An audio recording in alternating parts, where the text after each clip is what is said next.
നമസ്കാരം. വലിയ സ്നേഹ നമസ്കാരം. ഇന്ന് ജലദോഷവും പനിയൊക്കെ ആയതുകൊണ്ട് വീഡിയോ ഒന്നും ചെയ്യാൻ പറ്റില്ല. ശബ്ദത്തിനൊക്കെ വലിയ വ്യത്യാസമുണ്ട്. ആരോഗ്യം വലിയ അനുകൂലമല്ല. എന്നിരുന്നാലും ഈ ഒരു സമയത്ത് ഇങ്ങനെ ഒരു വീഡിയോ ചെയ്യണമെന്ന് വല്ലാത്ത വേദനയോടെ തന്നെ എൻ്റെ മനസ്സ് അത്ര കണ്ട് ശക്തമായി അഭ്യർത്ഥിച്ചത് കൊണ്ടാണ് ഈ ഒരു വീഡിയോ. നമ്മൾ കണ്ടു ഷിരൂർ എന്ന് പറയുന്ന കർണാടകയിലെ ഷിരൂരിൽ മണ്ണിടിച്ചിലിൽ കാണാതായ നമ്മുടെ എല്ലാം പ്രിയപ്പെട്ട കോഴിക്കോടുകാരൻ അർജുന്റെ മൃതദേഹം കിട്ടി, വാഹനമടക്കം കിട്ടി എന്നുള്ള വാർത്തകളൊക്കെ കഴിഞ്ഞ മണിക്കൂറിൽ നമ്മൾ എല്ലാവരും ശ്രവിച്ചുകൊണ്ടിരിക്കുകയാണ്. ഇത് കണ്ടപ്പോൾ സത്യത്തിൽ എനിക്ക് നമ്മുടെ മനാഫിന്റെ ഒരു വീഡിയോ ക്ലിപ്പ് അത് കണ്ടപ്പോൾ മനസ്സ് വല്ലാതെ നൊന്തു എന്ന് തന്നെ പറയേണ്ടതുണ്ട്. നമ്മൾ ഉള്ള കാര്യം ഉള്ളതുപോലെ പറയും, അല്ലാതെ അവിടെ ജബ്ബാറാണോ മമ്മദാണോ എന്ന് നോക്കിക്കൊണ്ട് ഞമ്മന്റെ ആളുകൾ നടത്തുന്ന ഒരു അനുകൂലത അതൊന്നും നമ്മൾ കാണിക്കാറില്ല. അത് ജോസഫ് ആണെങ്കിലും അയ്യപ്പനാണെങ്കിലും മമ്മദാണെങ്കിലും ഉള്ള കാര്യമാണോ, യാഥാർത്ഥ്യമാണോ, ഉള്ളിന്റെ ഉള്ളിൽ നിന്ന് ചെയ്യുന്ന നന്മകൾ അത് നമ്മൾ ജാതി മത വർഗ രാഷ്ട്രീയത്തിനുപരി തന്നെ നമ്മൾ പറയാറുണ്ട്. അതുകൊണ്ട് തന്നെ മനാഫിന്റെ ആ ഒരു വാക്കുകൾ അത് നിങ്ങൾ കേൾക്കേണ്ടത് തന്നെയാണ്. അതൊന്ന് കേട്ടിട്ട് നമുക്ക് തിരിച്ചു വരാം. അങ്ങനെ ഗംഗാവലി പുഴയിലിടാൻ ഉദ്ദേശിച്ചിട്ടില്ല അവിടെ.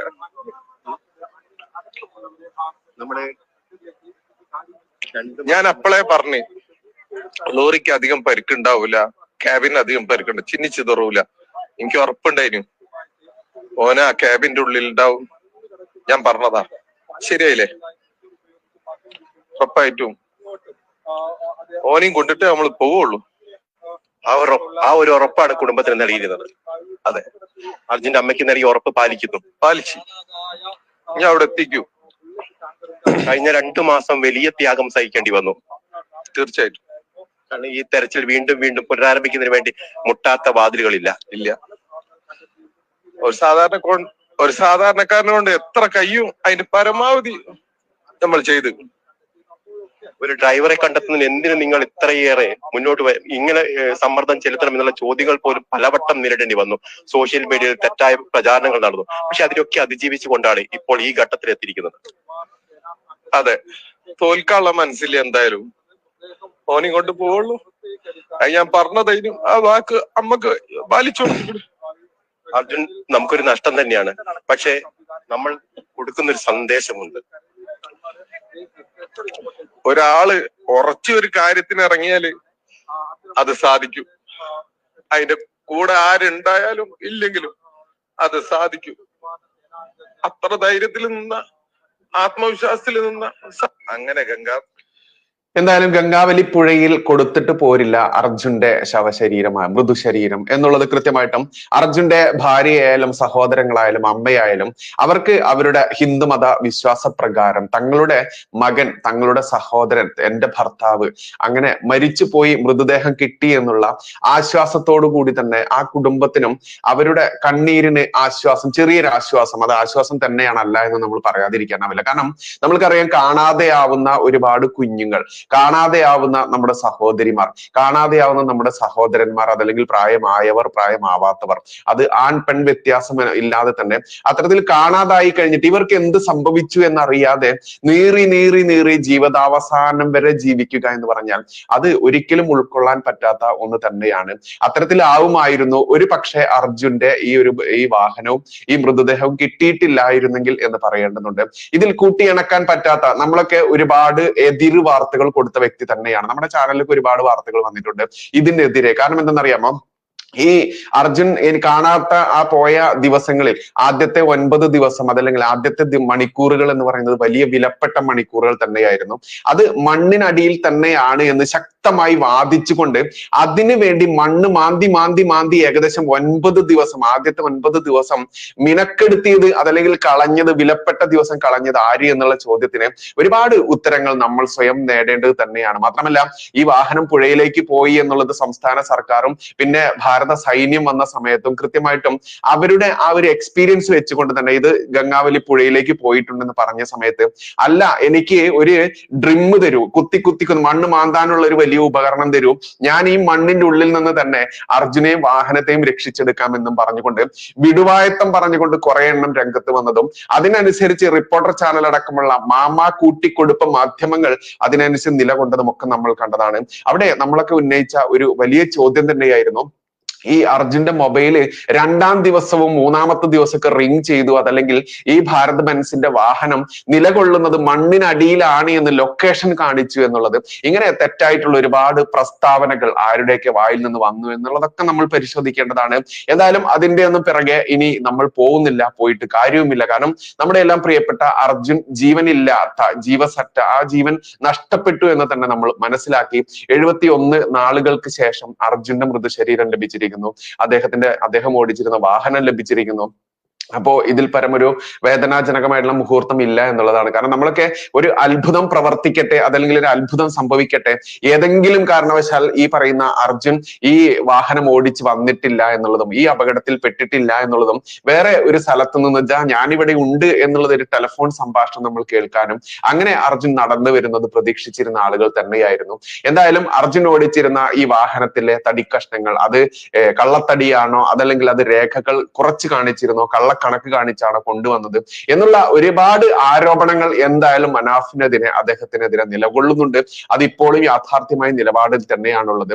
അതുകൊണ്ട് തന്നെ ഈ വാഹനത്തിന്റെ ആ രേഖകൾ പരിശോധിച്ചുകൊണ്ട് ആധികാരികമല്ല എന്നുണ്ടെങ്കിൽ അതിന്റെ നിയമ നടപടികളിലേക്ക് മനാഫ് എന്തായാലും കടക്കേണ്ടി വരുമെന്നുള്ളത് നിസ്സംശയം പറയാം. കാരണം കർണാടകയുമായി ബന്ധപ്പെട്ട്, അവിടുത്തെ അധികാരികളുമായി ബന്ധപ്പെട്ട് എനിക്കിന്ന് സംസാരിക്കാൻ അവസരം കിട്ടി. ആ സമയത്ത് അവർ അത് സൂചിപ്പിക്കുകയും ചെയ്തിരുന്നു. കാരണം നമ്മൾ കണ്ടതാണ് മനാഫ് കൊണ്ടുവന്ന ആ വാഹനത്തിലെ ബില്ലൊക്കെ നമ്മൾ കണ്ടതാണ്. ഏകദേശം 25,000 രൂപയുടേത് മാത്രം കണക്ക് അതിൽ കാണിച്ചിട്ടുള്ളൂ എന്നുള്ളതാണ്. അത്തരത്തിൽ അത് ഗൂഗിളിൽ ലഭ്യവുമാണ്. അത് എനിക്ക് തോന്നുന്നു മാർക്കോ പോളോ എന്ന് പറയുന്ന നമ്മുടെ DNA ന്യൂസിലെ അദ്ദേഹമാണ് അത് പുറത്തുവിട്ടത്. അദ്ദേഹം പുറത്തുവിട്ട ആ ഉദ്ധരിച്ച വാർത്തയെ അടിസ്ഥാനമാക്കി നമ്മൾ വാർത്ത കൊടുത്തിരുന്നു. അപ്പോൾ അത് ആധികാരികമാണോ അല്ലയോ എന്നുള്ളത് തെളിയിക്കേണ്ടത് മനാഫ് തന്നെയാണ്. എന്തായാലും അർജുന്റെ ഫാമിലി, അതോടൊപ്പം തന്നെ ആ ദുഃഖാർത്തരായിട്ടുള്ള കുടുംബാംഗങ്ങളെല്ലാം, അവരെല്ലാവരും വേദനിച്ചിരിക്കുന്ന ഈ നിമിഷത്തിൽ നമ്മൾ ഇത് സന്തോഷമാണോ എന്ന് ചോദിച്ചാൽ സന്തോഷം എന്ന് പറയാനാവില്ല. എന്നിരുന്നാലും നമുക്കറിയാം, നമ്മുടെ കുടുംബത്തിൽ നിന്ന് ഒരാൾ ഇതുപോലെ പോയിട്ടുണ്ടെങ്കിൽ അദ്ദേഹത്തിന്റെ ആ ഒരു ശരീരത്തിന്റെ ഒരു കുഞ്ഞു ഭാഗമെങ്കിലും നമ്മൾക്ക് കിട്ടിക്കഴിഞ്ഞാൽ, നമുക്കറിയാം ഹിന്ദുമത ആചാരപ്രകാരം അനുഷ്ഠാനങ്ങൾ നടത്തേണ്ടതുണ്ട്, ആചാരങ്ങൾ നടത്തേണ്ടതുണ്ട്. ആ മരിച്ചു പോയിട്ടുള്ള ആത്മാവിന് മോക്ഷം ലഭിക്കാൻ വേണ്ട കർമ്മങ്ങളുണ്ട്. ഇതൊക്കെ വിശ്വാസങ്ങളാണോ അന്ധവിശ്വാസങ്ങളാണോ എന്നുള്ളതൊക്കെ അത് 2-ാം ഭാഗം മാത്രമാണ്. അത് ഓരോ വ്യക്തിയുടെയും സ്വാതന്ത്ര്യമാണ്. വിശ്വാസമാണോ അന്ധവിശ്വാസമാണോ എന്നുള്ളത് അത് അവർക്ക് വിട്ടുകൊടുക്കാം. എന്തായാലും അവർക്ക് വിശ്വാസികളായിട്ടുള്ള ഒരു കുടുംബമാണ് അർജുന്റേത് എന്ന് എനിക്ക് കൃത്യമായിട്ടും നമ്മൾക്ക് ബോധ്യപ്പെട്ടിട്ടുണ്ട്. കാരണം ആ കുടുംബം പറഞ്ഞിരുന്നു, ഞങ്ങൾക്ക് അദ്ദേഹത്തിന്റെ ആത്മാവിന് അന്ത്യകർമ്മങ്ങൾ ചെയ്യാനെങ്കിലും ഒരിത്തിരിയെങ്കിലും ഞങ്ങൾക്ക് കിട്ടണം, ഞങ്ങൾക്ക് മനസ്സിലാവണം, ബോധ്യപ്പെടണം, ഞങ്ങളുടെ മോൻ മരണപ്പെട്ടു, ഇങ്ങനെ തന്നെ മരണപ്പെട്ടു എന്നുള്ളത് ബോധ്യപ്പെടുത്താൻ െങ്കിലും വേണ്ടി 2-ാമതും 3-ാമതും 4-ാമതും ഒക്കെ തിരച്ചിലിന് വേണ്ടി അവിടെ ആക്കം കൂട്ടിയ. എന്നാലും മനാഫിന്റെ ആ പ്രവൃത്തിയെ ഒരിക്കലും നമ്മൾ ചെറുതായി കാണുന്നില്ല. അദ്ദേഹത്തെ പോലെയുള്ള ആ മനക്കട്ടിയുള്ള ആളുകൾക്ക് തന്നെ ഇത്തരത്തിൽ അത് വിടാതെ നിന്നുകൊണ്ട് 71 ദിവസത്തിന് ശേഷമാണെങ്കിലും ഇതിനൊരു റിസൾട്ട് ഉണ്ടാക്കാൻ കഴിഞ്ഞത്, അതിനെ അദ്ദേഹത്തെ അഭിനന്ദിച്ചേ പറ്റുകയുള്ളൂ. അദ്ദേഹത്തിനെതിരെ ഒരുപാട് ഉയർന്നിട്ടുള്ള ആരോപണങ്ങൾ അത് ശരിയോ തെറ്റോ എന്നുള്ളത് ഇതിന്റെ 2-ാം പക്ഷം മാത്രമാണ്. അതിന്റെ 1-ാം പക്ഷം ഇത് തന്നെയാണ്. അർജുന്റെ മൃതശരീരം കിട്ടിയിരിക്കുന്നു, വാഹനത്തോടൊപ്പം തന്നെ കിട്ടിയിരിക്കുന്നു, അത് പൂർണ്ണമായിട്ടും അർജുനാണ് എന്ന് തെളിയിക്കപ്പെട്ടിരിക്കുന്നു. ഇനി ആ കുടുംബത്തിന് അത് കൈമാറുക എന്നുള്ള ആ ഒരു ദൗത്യം കൂടി അദ്ദേഹത്തിലുണ്ട്. അതുകൊണ്ട് തന്നെ അദ്ദേഹത്തിന്റെ ആ വിഷമാവസ്ഥയോടുകൂടിയിട്ടുള്ള ആ ഒരു സംസാരം കേട്ടപ്പോൾ സത്യത്തിൽ എനിക്ക് വലിയ വിഷമം വന്നു. കാരണം ഒരു മനുഷ്യനാണല്ലോ, അദ്ദേഹം ചെയ്ത പ്രവർത്തിയുടെ ആ മേന്മ ആലോചിക്കുമ്പോൾ അത് വലിയ പ്രവർത്തി തന്നെയാണ്. ഇപ്പൊ ഞാനായിരുന്നു ആ ലോറിയുടെ ഉടമ എന്നുണ്ടെങ്കിൽ ഇത്രയ്ക്കും ത്യാഗം സഹിച്ച് 71 ദിവസം അവിടെ തന്നെ നിന്നുകൊണ്ട് ഉറക്കം നഷ്ടപ്പെട്ട്, അതല്ലെങ്കിൽ സാമ്പത്തികം നഷ്ടപ്പെട്ട്, എല്ലാം നഷ്ടപ്പെട്ടുകൊണ്ടായാലും വേണ്ടില്ല അർജുന്റെ മൃതശരീരം വീട്ടിലേക്ക് എത്തിക്കുമെന്ന് അദ്ദേഹത്തിന്റെ അമ്മയ്ക്ക് കൊടുത്തിട്ടുള്ള ആ വാക്ക് പാലിക്കാൻ വേണ്ടി ഞാൻ ഇത്ര കണ്ട് പ്രവർത്തിച്ചു. ആ വ്യക്തി അദ്ദേഹത്തെ അത്രത്തോളം പ്രവർത്തിച്ചു എന്നുള്ളത് കാണുമ്പോൾ അതിനെ നമ്മൾ സമ്മതിക്കേണ്ടത് തന്നെയാണ്. അത് ഇപ്പോ ഇസ്ലാമിക നാമധാരികൾ, അത് ഞാൻ കൂട്ടത്തോടെ പറയുന്നില്ലെങ്കിൽ പോലും പ്രത്യേകിച്ച് നമ്മുടെ കേരളത്തിൽ നടക്കുന്ന ഒരു അവസ്ഥയുണ്ട്. ഇസ്ലാം നാമധാരികൾ എന്ത് ചെയ്തു കഴിഞ്ഞാലും അത് വലിയ സംഭവമാക്കി പ്രചരിപ്പിക്കുക. എന്നാൽ ഒരു ക്രിസ്ത്യൻ ആയാലോ ഹിന്ദു ആയാലോ അവർക്ക് എന്ത് സംഭവിച്ചാലും അത് ലളിതവൽക്കരിച്ചുകൊണ്ട് അത് ആരും അറിയാത്ത രീതിയിൽ ഒതുക്കി തീർക്കുക എന്നൊരു അവസ്ഥയുണ്ട്.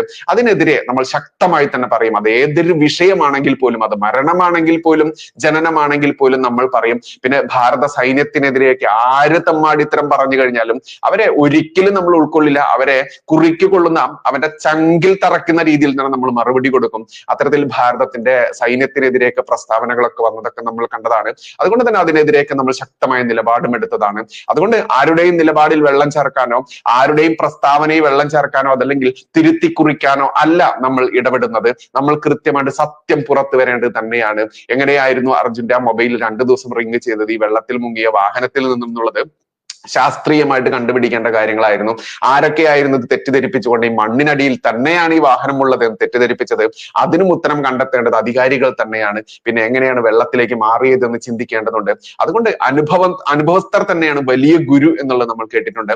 ആ നാട്ടിലെ അനുഭവസ്ഥരായിട്ടുള്ള ആ സംസ്ഥാന ഉദ്യോഗസ്ഥരായാലും പട്ടാളമായാലും എല്ലാവരും പറഞ്ഞത് കേൾക്കാതെ വീണ്ടും ഞാൻ കണ്ടെത്തുമെന്ന് പറഞ്ഞ് ഏകപക്ഷീയമായി പ്രഖ്യാപിച്ചുകൊണ്ട് മാധ്യമങ്ങളെയും കൂട്ടുപിടിച്ചുകൊണ്ട് കള്ള വാർത്തകളും ചമച്ചുകൊണ്ട് ഇതാ ഞാനിപ്പോ കണ്ടുപിടിക്കുമെന്നും പറഞ്ഞുകൊണ്ട് ഏതോ വലിയ അദൃശ്യ ശക്തി എനിക്കുണ്ടെന്ന രീതിയിലേക്ക് വന്നിട്ടുള്ള ആളുകളെ വിശ്വസിച്ച മലയാളികൾ അതല്ലെങ്കിൽ വിശ്വസിച്ച കർണാടകയിലെ രക്ഷാപ്രവർത്തകർ ഇവരായിരുന്നു വിഡ്ഢികൾ എന്നുള്ളതാണ് പിന്നീട് തെളിഞ്ഞതൊക്കെ നമ്മൾ കണ്ടു. എന്തായാലും അർജുന് മുൻപിൽ ഒരുപാട് കണ്ണീർ പൂക്കളോടെ തന്നെ ഇത്രയെങ്കിലും പറയേണ്ടതുണ്ട്. മാത്രമല്ല മനാഫിന്റെ ആ വലിയ വേദന അദ്ദേഹത്തിന്റെ ആ ത്യാഗോജ്വലമായിട്ടുള്ള പ്രവർത്തനം കൊണ്ട് തന്നെയാണ് 70 ദിവസങ്ങൾക്ക് ശേഷമാണെങ്കിൽ പോലും ആ കുടുംബത്തിന് ഇനി കണ്ണീർ തുടയ്ക്കാൻ ഒരു ആശ്വാസമായി ഞങ്ങളുടെ അർജുൻ ജീവൻ പോയിരിക്കുന്നു, അർജുന്റെ മൃതശരീരം ലഭിച്ചിരിക്കുന്നു, അദ്ദേഹത്തിന്റെ അന്ത്യകർമ്മങ്ങൾ ചെയ്യാനുള്ള ആ അവസരം ഭഗവാൻ നമ്മൾക്ക് തന്നിരിക്കുന്നു എന്ന അവരുടെ ആ ആശ്വാസത്തിന് അല്പമെങ്കിലും ആശ്വാസമാവട്ടെ എന്ന് ഭഗവാനോട് പ്രാർത്ഥിക്കാൻ. മാത്രമല്ല ഇപ്പോ അർജുന്റെ ഭാര്യയ്ക്ക് സംസ്ഥാന സർക്കാർ ജോലി കൊടുത്തു എന്നുള്ളത് വാർത്തയുണ്ട്.